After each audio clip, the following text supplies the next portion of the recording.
자, 오늘 말씀의 제목은요, 마태복음 18장 6절부터 10절까지의 말씀을 통해서 어린아이에 관한 말씀의 의미, 이제 마지막 시간이에요. 오늘 마지막인데, 오늘 마지막으로 한 가지만 살펴보고 이제 마치려고 합니다. 우리는 지금까지, 우리 제자들이 이제 예수님께 나아가 질문했던 질문 내용 뭐였죠? 예수님, 천국에서 가장 큰 자가 누굽니까 도대체? 라고 물어봤던 이 질문과 함께 이에 대해서 대답하신 예수님의 그 답변 내용들을 우리가 살펴보았어요. 총 이제 세 가지 우리가 살펴보았는데 무엇이었다고 했습니까? 첫째는 무엇이었어요? 어린애와 같이 되지 않으면 천국에 들어갈 수가 없다라고 말씀하셨죠. 이는 곧 어린애처럼 예수님을 정말 믿고 의지해야 된다라는 거예요. 부모를 의지하는 것처럼 믿고 의지했던 것처럼 어린애들이 그런 심정으로 우리가 예수님을 믿고 의지해야 우리가 천국에 들어갈 수 있다 말씀드렸어요. 두 번째는 뭐였습니까? 어린애처럼 자신을 낮추는 자가 천국에서 큰 자다라고 말씀했죠. 어린아이처럼 겸손한 그런 모습을 가진 자가 그렇게 살아가는 자가 바로 천국에서 큰 상급을 받는다라는 그런 의미라 말씀을 드렸죠. 어제였습니다. 셋째, 어제는 뭐였습니까? 어린아이 하나라도 정말 예수님의 이름으로 영접하면 그것은 곧 누구를 영접하는 것 같다라고 말씀하셨어요? 예수님을 영접하는 거라 마찬가지다라고 말씀하셨죠. 이는 곧 뭡니까? 다른 사람을 영접하는 것이 곧 예수님을 영접하는 것이다. 그럼 영접하는 것으로 우리가 알 수 있다라고 말씀을 드렸어요. 자, 그러니까 예수님께서는 제자들에게 어린아이, 그러니까 다른 사람들을 말하는 거겠죠. 다른 사람들을 이해하고 호의적으로 받아들이고 할 때 그것이 바로 예수님을 영접하는 것이다라고 했어요. 여기서 우리가 좀 눈여겨봐야 될 것이 뭐라고 했습니까? 어린아이라는 거예요. 계속 우리는 어린아이라는 초점을 두고 우리가 생각을 해야 되는데, 그러니까 예수님께서는요, 어린아이 같은 미숙하고 연약한 자들, 왜 우리 주변에 많잖아요. 그런 자들에 대해서 우리가 그들을 내 생각과 내 틀에서 보는 것이 아니라 그냥 주님의 마음으로 이해하고 또 주님의 마음으로 호의적으로 받아들이고 용납하고 수용한다면 그것이 곧 누구를 영접하는 것 같다? 예수님을 영접하는 것 같다라고 말씀하셨죠. 또 그런 의미에서 우리가 또 우리의 신앙을 두 가지로 점검할 수 있다고 말씀드렸습니다. 확인할 수 있다고 했죠. 두 가지는 뭐였습니까? 하나님과의 직접적인 관계, 그리고 두 번째는 뭐예요? 다른 이웃과의, 다른 사람들과의 관계 속에서 내 믿음, 내 신앙을 확인할 수 있고 점검할 수 있다라고 말씀을 드렸어요. 그래서 다른 사람과의 대하는 모습, 그리고 남을 영접하는 그런 모습, 그러니까 남을 이해하고 남을 호의적으로 받아들이는 그런 모습을 통해서 선한 관계를 잘 맺고 있느냐, 이웃과의 관계에 있어서 잘 맺고 있느냐, 이런 부분들을 통해서 내 신앙을 확인할 수 있다고 말씀드렸어요. 그래서 우리는 어떻게 신앙생활을 해야 됩니까? 항상 하나님과의 관계뿐만 아니라 다른 이웃과의 관계, 실질적으로 내 진정한 가까운 이웃이 누구겠습니까? 내 부모요, 내 식구요, 내 자녀들이겠죠. 이런 이웃과의 관계 속에서 정말 내가 그들을 얼만큼 잘 섬기고 주님의 마음으로 호의적으로 받아들이면서 그들을 위해서 살아가느냐, 이제 그런 부분들을 항상 점검해야 된다라는 거예요. 항상 점검하고 나를 뒤돌아봐야 된다는 겁니다. 그래서 참된 모습으로, 신앙의 모습으로 우리는 살아가야 된다. 어제 이렇게 말씀을 드렸습니다. 자, 그러면 이제 마지막으로 어린아이에게 관한 말씀의 의미, 과연 네 번째, 과연 어떤 의미가 담겨져 있느냐라는 것을 오늘 보도록 하겠습니다. 어린아이에 관한 말씀의 의미 네 번째입니다. 넷째, 작은 자 중 하나라도 실족하게 하면 화가 있다라고 말씀하셨어요. 예수님께서는요, 제자들에게 작은 자 중 하나라도 너희가 실족해 하면 결과적으로 화가 있다. 자, 우리가 보았지만 6절과 7절의 말씀을 한번 보겠습니다. 6절과 7절입니다. 함께 봤습니다. 시작. 누구든지 나를 믿는 이 작은 자 중 하나를 실족하게 하면 차라리 연자맷돌이 그 목에 달려서 깊은 바다에 빠뜨려지는 것이 나으니라. 실족하게 하는 일들이 있으므로 말미암아 세상에 화가 있도다. 실족하게 하는 일이 없을 수는 없으나 실족하게 하는 그 사람에게는 화가 있도다. 네.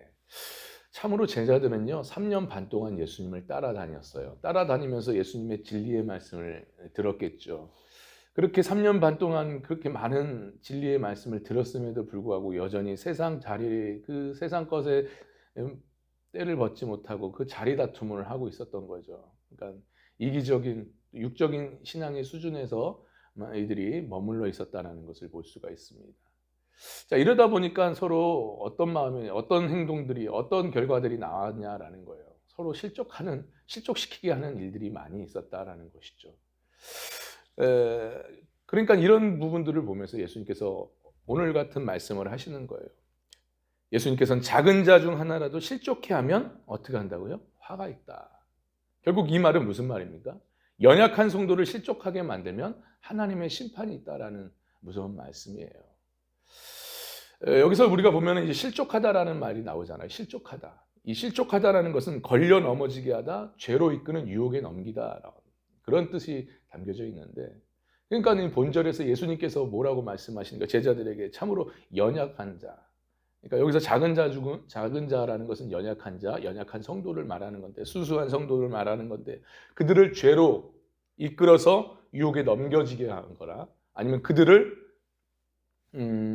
죄로 인해서 또 그들로 하여금 죄를 짓게 만드는 거. 그 사람들이 이제 죄를 짓는 거예요. 그렇게 만들어서 이 사람들이 결국 믿음의 자리를 떠나게 만든다면 너희는 어떻게 된다? 화가 있게 된다라고 말씀합니다. 그러니까 예수님께서는요, 참으로 이렇게 남을 실족하게 하여 넘어지게 하는 이런 자들은 결국 더 이상 죄 짓지 말고 뭐라고 말씀하셨나요? 7절에 차라리 6절에 7절 이렇게 해서 차라리 너희가 연자맷돌을 메고 지금 당장 연자맷돌을 메고 그냥 바다에 빠져 죽는 것이 차라리 그게 낫다라고 말씀하십니다. 왜요? 그 이유가 뭡니까? 화가 있도다. 그 화가 뭡니까? 하나님의 심판이 있기 때문에. 이거 무서운 거예요, 여러분. 오죽하면 이런 말씀을 합니까? 차라리 그냥 지금 당장 더 이상 죄 짓지 말고 차라리 그냥 죽어라라는 거예요.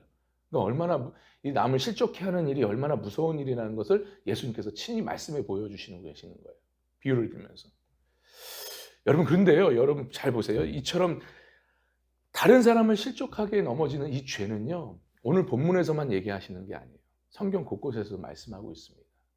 보세요. 마태복음 5장 29절 30절 한번 보십시오. 마태복음 5장입니다. 5장 29절 30절에도 말씀을 하고 있어요. 예, 마태복음 5장 29절 30절 한번 보겠습니다. 29절 마태복음 5장 29절 30절입니다. 함께 봤습니다. 시작. 만일 내 오른 눈이 너로 실족하게 하거든 빼어내버리라. 내 백체 중 하나가 없어지고 온 몸이 지옥에 던져지는 않는 것이 유익하며 또한 만일 내 오른손이 너로 실족하게 하거든 찍어내버리라. 내 백체 중 하나가 없어지고 온 몸이 지옥에 던져지지 않는 것이 유익하니라. 아멘. 또 이것뿐만 아니라 누가복음을 한번 보시죠. 누가복음 17장 1절. 누가복음 17장 1절입니다. 네, 누가복음 17장 1절. 네, 17장 1절입니다. 누가복음 17장. 네, 함께 봤습니다. 시작. 예수께서 제자들에게 이르시되 실족하게 하는 것이 없을 수는 없으나 그렇게 하게 하는 자에게는 화로다라고 말씀하시죠.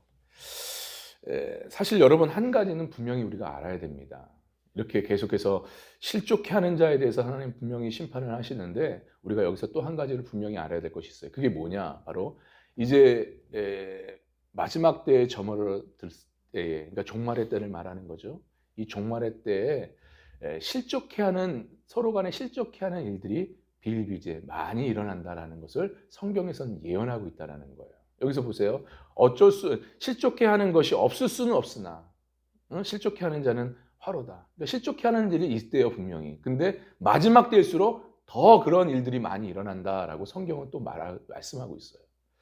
자, 마지막인데 마태복음 다시 돌아서 마태복음 24장 10절을 한번 보십시오. 마태복음 24장 10절에 말씀하고 있습니다. 마태복음 24장 10절에 마지막 때에 어떤 일이 벌어지느냐. 마태복음 24장 10절입니다.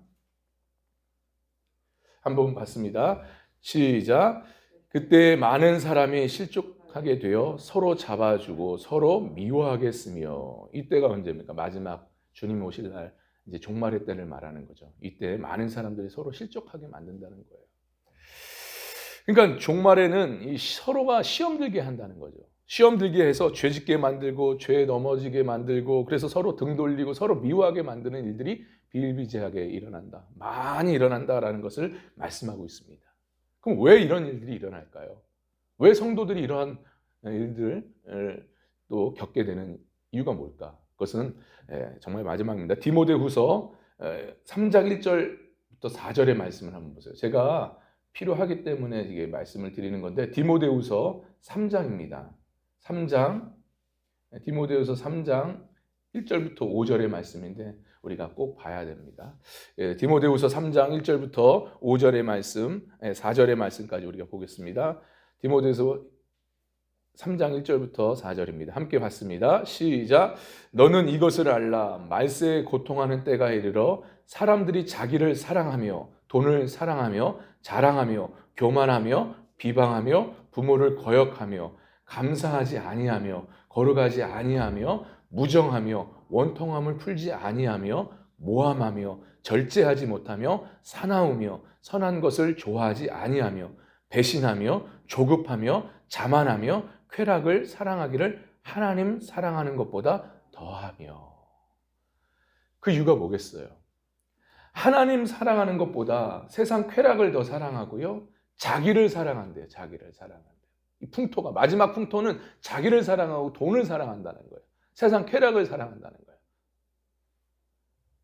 다른 이유가 있겠습니까? 하나님을 사랑하지 않는데, 하나님을 사랑하지 않고 하나님을 멀리함을 통해서 점점 죄악 가운데 살아가는 풍토가 마지막 때는 많아진다는 거예요.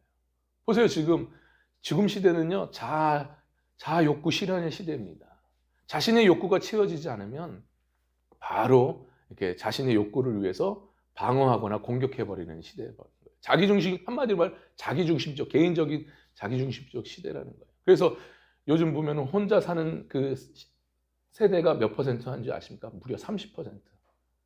홀로 가구가 30%라는 거예요. 자기 개인주의적인 삶은 이제 마지막 때에 더 이런 극심해진다는 거예요.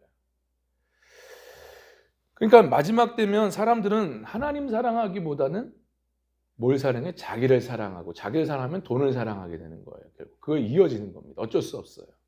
돈은 생존이기 때문에, 자기를 보호하는 거기 때문에 어쩔 수 없습니다.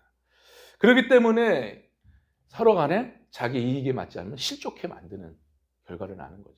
여러분 보세요. 교회들이 보면은 교회 분쟁이 일어나지 않습니까? 많은 교회들이 분쟁이 일어나는 걸 우리가 보게 되는데, 서로 간에 다투고 고소고발하고 뭐 서로 등 돌리고 서로 뭐 비방하고 막 이런 일들이 벌어지지 않습니까? 다 이유가 뭐겠어요? 하나님을 사랑하지 않기 때문입니다. 원인은 하나님을 사랑하지 않기 때문에. 하나님을 사랑하면 그렇게 우리가 행동할 수가 없어요. 정말 하나님을 사랑하지 않고 자기를 사랑하고 돈을 사랑하기 때문에, 이권을 사랑하기 때문에. 여러분 보세요.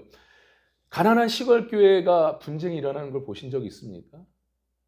뭐 있긴 있겠지만은 이런 문제 때문에, 이권 때문에 일어나는 일들은 없어요. 거의 없습니다. 바로 이렇습니다, 여러분. 우리는 지금 마지막 때를 살아가고 있어요. 이제 마지막 때를 접어들면서 이제 나아가고 있는데, 참으로 사람들, 아까 말씀드린 것처럼 사람들이 자기중심적으로 이제 자기 개인주의적인 그런 삶을 추구하며 살아가는 이 시대 속에 살아갑니다. 그러다 보니까 자기 이익에 맞지 않고 자기 욕구에 채워지지 않으면 서로 간에 실족해하고 시험 들게 만드는 일들이 이제 많이 비일비재해 일어날 거예요. 그런 시대 속에서 우리가 살아가고 있는데, 그렇다면 우리는 어떻게 해야 됩니까? 우리는 정말 정신을 바짝 차려야 됩니다. 영적으로는 깨어 있어야 돼요. 항상 말씀을 비추어서 기도 가운데 내 신앙을 점검하면서 살아야 됩니다. 이 마지막 때일수록 더욱더 그래야 돼요. 그래서 내 신앙을 잃어버리지 않도록, 무엇보다도 다른 사람을 실족해 하는 일이 없도록, 그래서 하나님의 심판에서 피할 수 있도록 우리는 우리의 신앙을 지켜나가야 될 줄 믿습니다.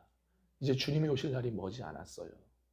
그런 때에 우리가 아무튼 경건에 이렇게 참, 그런 의미에서 여러분은 참 잘 나오신 겁니다. 항상 깨어서 기도하면서 말씀을 들으면서 나를 점검하는 이런 경건의 삶을 통해서, 어쨌든 예수님 다시 오거든요. 예수님 오실 때는 심판주로 오십니다. 심판주로 오실 때는 우리는 심판주로 맞이하는 것이 아니라 이제 완성된 구원의 주로 우리는 주님을 맞이해서 기쁨으로 주님을 영접하고 그분과 함께 어디를 들어가요? 영원한 낙원, 천국에 들어가는 겁니다. 우리 모두 그러한 결과가 우리의 인생이 결과가 될 수 있기를 주님의 이름 간절히 바랍니다. 오늘도 이렇게 끝까지 경건을 지키며 살아감을 통해서 정말 천국 백성으로 살아가는 저와 여러분 될 수 있기를 주님의 이름을 간절히 축원합니다. 축원합니다.